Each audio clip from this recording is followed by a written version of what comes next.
Si on peut commencer par rapport à l'année touristique, à l'année 2020, comment se présente sur fond d'une crise sanitaire mondiale qui est le coronavirus?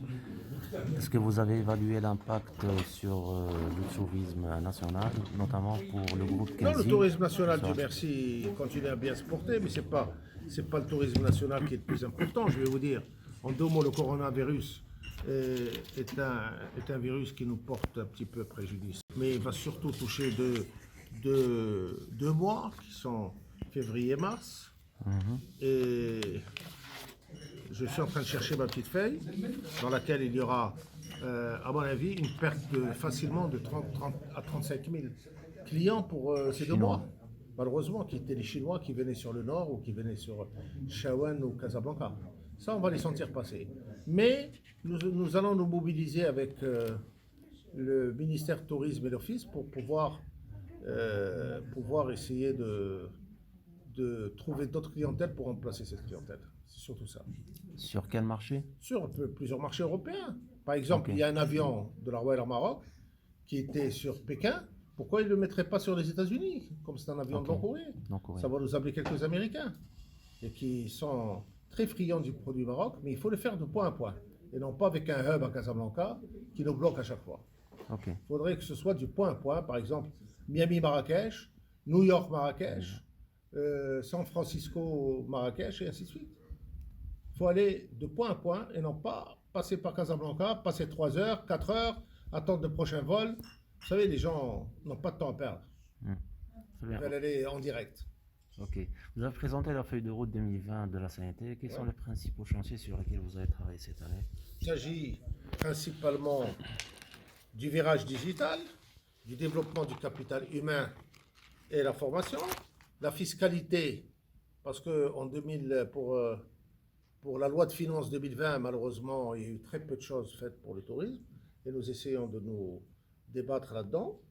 La réglementation, sur laquelle nous travaillons d'une manière assez sérieuse, le tourisme interne, la réorganisation de l'Observatoire tourisme, la gouvernance, et nous nous attaquons aussi à Agadir, qui est une destination qui a besoin d'un bon coup de relance. À un an de la fin de votre mandat, disposez-vous des moyens matériels et assez de temps pour mener à bout tous les chantiers que vous avez cités ce matin? La vérité, nous avons suffisamment de moyens, nous les avons mis en place. Ne croyez pas que c'est les professionnels qui cotisent. Hein. Il y en a beaucoup qui ne payent pas leur cotisation, malheureusement. En termes de temps, comme dans toutes les fédérations, comme dans toutes les associations. Mais malgré ça, nous nous sommes rapprochés du ministère qui nous a débloqué un fonds pour nous aider. C'est le contrat progrès qui permet de faire des études et des choses pour améliorer justement la donnée sur le tourisme.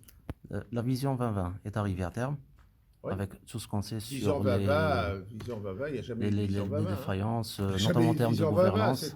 Rien n'a été réalisé. Rien n'a jamais été fait pour que la vision 2020 soit mise en place. Et puis on a eu le droit à un gouvernement, enfin des responsables du tourisme pendant quelques années qui malheureusement en 2 ou 3 années qui nous ont bloqués parce que c'était tout le monde dormait quoi. Rien ne sortait.